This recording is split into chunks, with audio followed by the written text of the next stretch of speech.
So, open natin guys. Madalian lang.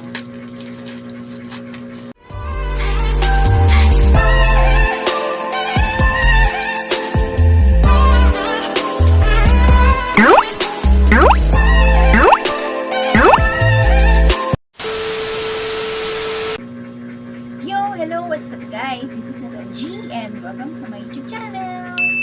For today's video guys, ay unboxing na naman tayo ng Lobito item.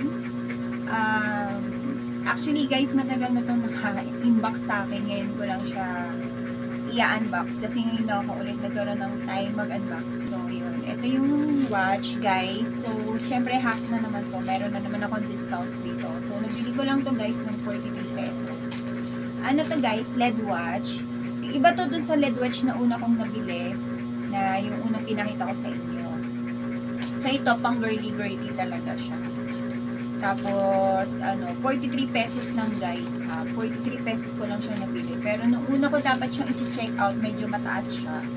Tapos hindi ko muna siya in-order kasi alam ko, sabi ko na magbababa siya ng presyo. So, ayun nga, nagbaba nga siya ng price guys. 43 pesos ko na lang siya nakuha kasi discounted na din siya. Tapos free shipping na din. So, yun. Ayan guys, Lobito LED watch to Iba to dun sa, dun sa isang in-unbox ko na LED watch din. So, open natin guys. Madalian lang.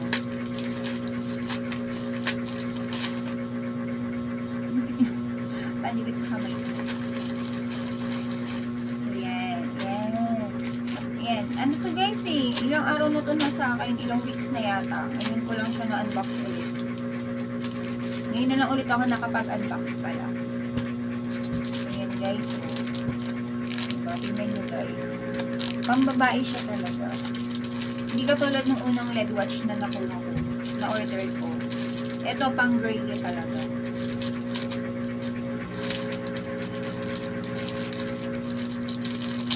So guys, yung rhinestone na binili ko guys na silver, medyo na yung kulay niya. So dapat hindi talaga siya nababasa, naiingatan talaga.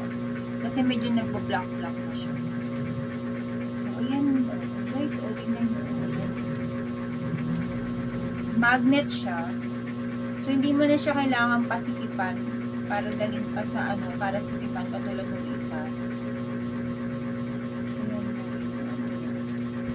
Simple lang din yung kanyang monitor. Ayan. So, pwede na guys para sa price niya. Hindi ko na siya kailangan pang pasikipan kasi siya, adjustable. Tapos magnetic din.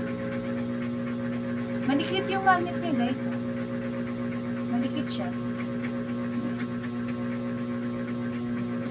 So, hindi ko na siya kailangan pang dalhin sa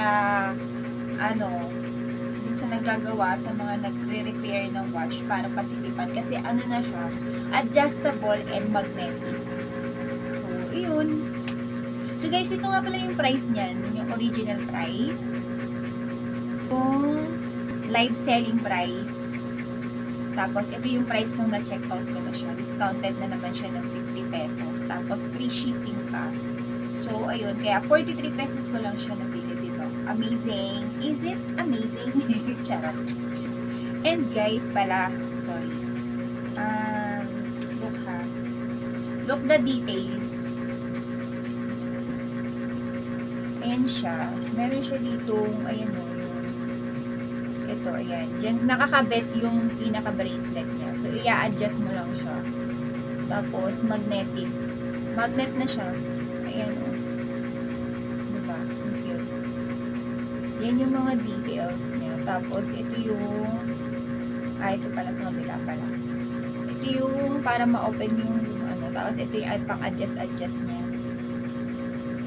Yan. Diba? Tingnan nyo guys. Yan. Hindi na siya kailangan dalhin sa repair, sa watch repair. Kasi, hindi na siya mapuputulan. So, na siya, adjustable. Tapos, magnet. Yun. Madikit yung magnet niya, guys. Hindi siya basta-basta matatanggal. Madikit. So cute, no?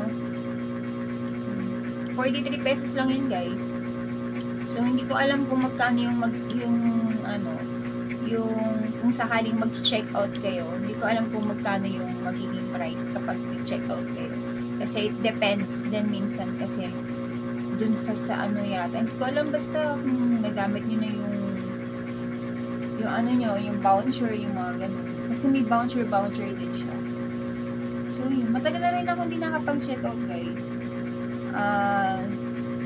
Yung last check out ko nung nakaraan pa yun eh. Pero kasi nga ano siya, overseas. So, matagal talaga siya dumating. So, tapusin ko na lang siguro muna yung inaantay ko pa na dalawang item. After nun, sa kanila ulit ako mag-check out. Kasi budget na din ako, guys. Pero mura lang naman. Tsaka ano lang siya, guys, magaang lang. Kasi hindi naman siya mukhang mamahalin. Pero, quality naman, guys. Kung titingnan mo siya in malayuan, para talaga siyang ano, yung mamahalin na relo. Ang cute niya kasi. So, yun lang, guys. Yun. Bye!